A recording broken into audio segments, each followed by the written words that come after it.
Hi, welcome to another edition of 1 in 15. As ever, I'm going to get my guests to introduce themselves.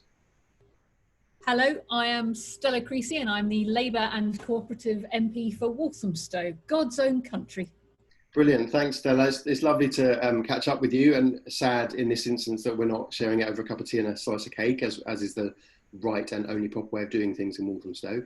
It's the local bylaw, you can't meet with the MP if you don't bring a cake. I mean, I'm very clear on that. It's actually the law, isn't it? So yeah, we've been asking people just for their one big thing. I imagine as an MP and as a new mother, congratulations. There's a number of big things going on, but what is that one big thing that's been dominating your thinking lately? Well, it's not just been dominating my thinking lately. I came into this job not because I particularly wanted to sit on fancy pants green benches in Parliament and say rah, rah, rah, but because I wanted to change the world. Yeah. The world is now changing at an incredible pace. Now that isn't a new phenomenon. You know, lots of generations have dealt with big changes in history, but the thing that's happening now is it's happening very, very quickly and very fragmentedly in front of our eyes. And what, you know, a lot of people have been saying recently, oh, well, now that coronavirus has happened, you know, suddenly everything's different. You're thinking, well, actually, there were lots of things that were different already and changing already that we were having to deal with. So the world of work, what education should be, our healthcare challenges, inequality, our understanding of what privilege is, all those things that were happening to change people's lives. What I think that this crisis has done is it's held up this big cracked mirror to everyone and said, right, now you have to act, because nothing can be the same anymore. And that's frightening, but it's also potentially quite inspiring because somebody stopped everything and said, right, everyone stop for a moment. You've had this moment to sit around and think. Now, practically, what does that mean for me? Well, it means that there are people who've been at home for several months now. I've had time to think about the thing that really annoys them, and they've decided to email me about it. So a lot of people very wound up about some things really important in the world. Some things maybe you'd say, actually, we need to get you back out there and talking to people. Road markings, a thing that people particularly have got bugbear about. But it also means, because the scale of what's going to happen, I mean, you know, people think we've been through the worst now because we're coming out of lockdown. With the greatest respect, they don't understand what's going to happen. And potentially what could happen in communities like ours and in our country. You know, it deserves, and the people demand and deserve a strong radical response. So that's what I've been thinking through. You know, both how do you help somebody who's got very wound up about road markings, and how do you help people who are about to lose everything they thought they knew was true?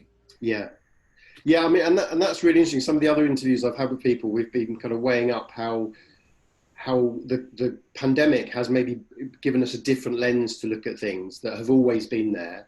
And sometimes it's helped us have an empathy perhaps with people who've been struggling, those of us who've in a relative privilege or relatively high resources.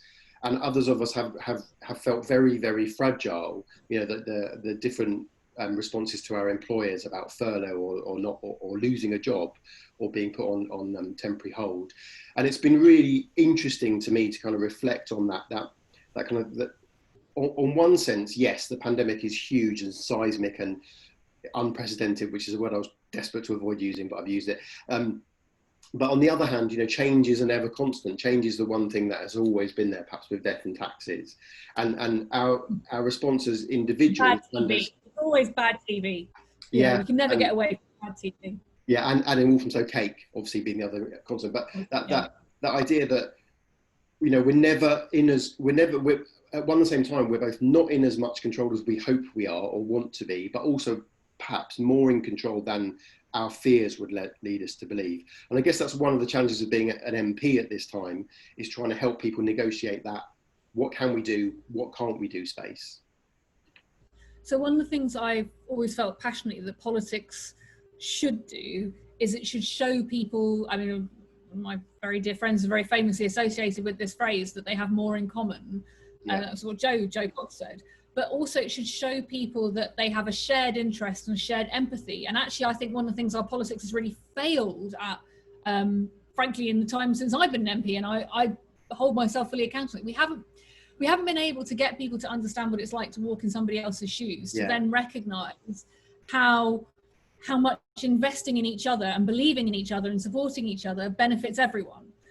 So, you know, I'm a socialist because I believe that if we support each other and we get the best out of each other, we'll benefit for everyone. You know, so my best example of that has always been somewhere in Walthamstow. I think there's a kid who could cure cancer, but they don't get the right opportunities right now to realise that potential. I mean, particularly a week like this when we're seeing kids just having their futures crushed by what's happening with the university debacle and the training debacle. But, you know, if we were able to cure cancer, it wouldn't just be great for that. You know, we'd all benefit from that. In order to do that, you've got to feel a connection with other people. You've got to feel a shared sense of concern, a shared sense of urgency about positive change and what you can do. And actually, one of the things I would say really has marked my time, I've been an MP for 10 years now, has been that fragmentation and that division and that idea, no, this is about picking a side. So pick who you want to win and who you want to be badly. You know, what we're seeing this week in terms of how people talk about refugees and what's happening, where everyone's obsessed with are the dinghies going to be sent back or are they going to be sunk? And there's a kind of perverse pleasure in it's horrific because it lacks humanity. And one of the things I think what's happened with COVID is partly because a virus is a great leveler. You know, actually, if it's something that transmits through minimal contact, very suddenly out on the street, you know, people didn't really understand quickly how easy it is to catch this thing, and therefore why you had to wear masks, why you had to be socially distanced. Suddenly, there's a shared sense of empathy. So, I mean, you see it in the most practical terms. I'm getting a huge amount of emails from people really cross with other people for not wearing masks if they see them not wearing masks, because actually, suddenly they're saying, it's not just about me, it's about everyone.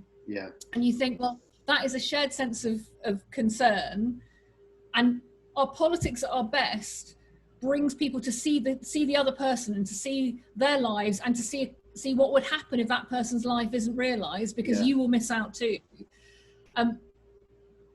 I'm worried about our politics right now because I feel like that division is a great way to win votes. It's a great way to say, if you think the world is terrible, blame that person. But I'm also hopeful. I mean, we've seen it in the way in which people have clubbed together in the local community. I came back from maternity leave early because we had to start organising people helping with the mutual aid, and my poor locum, you know, who's a brilliant woman, was like, wow, this was not what I was signed up for. But that other side of humanity, that capacity to feel an empathy and a compassion for other people, I think has come through in some of what we've seen and people's response to it. Now, you know, politics isn't neutral. Politics should be about bringing out the best in people to find those shared concerns rather than the worst in people to win votes. You know, I can't tell you which way it's going to go, but I've been really struck by a sense that possible humanity and compassion could be brought back. You know, the idea of being able to walk in somebody else's shoes, of being able to understand that your actions can impact somebody else and that you can help somebody else. I just hope that as a country extend that to people who are fleeing persecution, as well as people who are, you know, suddenly facing terrible exam results that they were never predicted, or facing redundancy because of the furlough scheme coming to an end. We stop trying to find reasons to justify inequality and pain and start working together to address it. Yeah, and I guess that must be one of the things that's really common in your line of work is, you know, this reality that for a lot of us, it's a really easy place to slip into, where we kind of adopt an I'm all right, Jack kind of approach, and we assume that people who are suffering in ways that we're not, that suffering in some ways a result of their direct action or inaction, rather than like a global thing. One of the things that I've been kind of mourning for a couple of years, and it ties in with what you've been saying, is that for me, I kind of feels like as a country, maybe as the West, we've lost a sense of nuance. You know, there's like every debate is so polarized. You're either with me or against me, and there's no kind of even seeking for common ground, let alone kind of optimism. As I believe the kids say, #cancelled. Yeah, exactly. And we see it across the spectrum, whether it's political spectrum or something else. You know, just this kind of idea that, you know, the infighting in all of the political parties has been you know, to my humble outside of that environment reading, part of that, you know, like I need to know whether you're with me or against me, and there's no kind of, well, actually we agree quite a lot on these things, but we do have some appropriate understandable differences on this. And but that's one of the potentials for me, like something like pandemic, as you say, it's been a great leveler. So that kind of thing of where we've been forced to perhaps understand each other. We've been forced to offer some sympathy and even empathy with people who we might never have taken the effort to do before. And as you say, there's that really impressive stuff across the country of community groups looking out for their most vulnerable, making sure people who are not being cared for are being cared for, and the gaps are being filled, rise of the food banks and so on. Where is the hope? I mean, you sounded quite optimistic. I'm not surprised, but I know you well enough to kind of know that's the world you intentionally try and live in. But where is the optimism going forward? Oh, that's okay. Because otherwise I would spend my life dealing with people writing me very angry letters about parking and I don't even handle parking. That's a council issue. But you also have to believe in the capacity of people to be open. And you're right, look, it has got harder. Maybe it's getting older, you know, but partly because a lot of the discussions, so people talk about being woke, and I always think about being woke is also about being kind. Being kind doesn't make you dull or boring, and it doesn't make you perfect. Like we all mess up. We all maybe get things wrong. We're all products of our environments. We're all learning all the time. But that can be quite an interesting space to be in, to be challenged and to learn new things and to meet new people. I mean, it's just an interesting world when you have that nuance in, because you start, you know, you meet people who maybe make you think about things in a different way. And I think that's the approach we have to take to this situation, whilst recognizing that is easier said than done for some than others. So, you know, there are some people who are all getting very, very excited now, for example, that everyone's going to be able to work from home, and isn't that brilliant? And like, well, actually, that's still quite a privileged position to be in, a kind of job where you can do your job at a distance. Let alone the inequalities in the workplace that are being translated in the home. So, you know, women doing more childcare. I mean, I keep having extraordinary conversations with people at a national level about where is the funding to get the childcare to help people get back to work, and the government's like, childcare? No, doesn't ring a bell. Doesn't ring a bell. Why is that an issue? Hasn't everyone got a nanny? And you're like, so the hope comes from the recognition that nothing is set in stone. The determination comes from the recognition that nothing is set in stone. So, you know, a great lesson my mother taught me actually is that things can always get worse.